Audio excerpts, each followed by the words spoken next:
यानंतर बघूयात राजकीय बातम्या।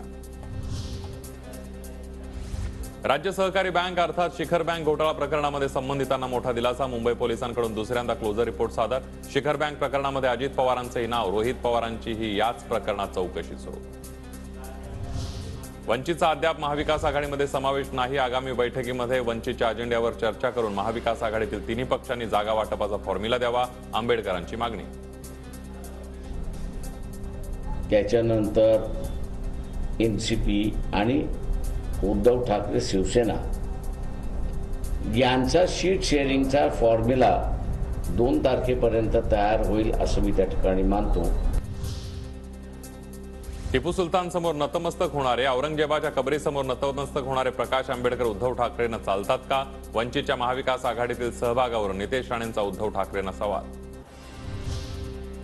राज्यसभा निवडणुकीच्या पार्श्वभूमीवर अजित पवार गट अलर्ट मोडवर। कुठल्याही फॉर्मवर सही करू नका, कुणीही कुठेही सूचक अनुमोदक होऊ नका, अजित पवारांच्या सर्व आमदार मंत्र्यांना सूचना।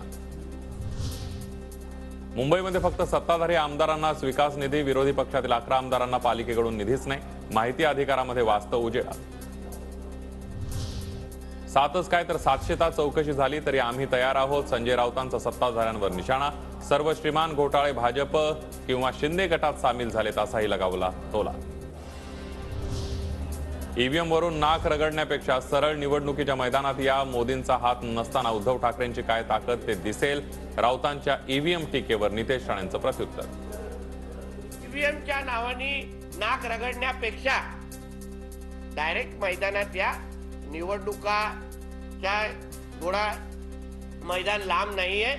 लोकसभेमध्ये मोदींच्या डोक्यावर हात नसल्यानंतर उद्धव ठाकरेची काय लायकी असते हे आता लोकसभेच्या निवडणुकीच्या निमित्ताने निश्चित पद्धतीने दिसेल।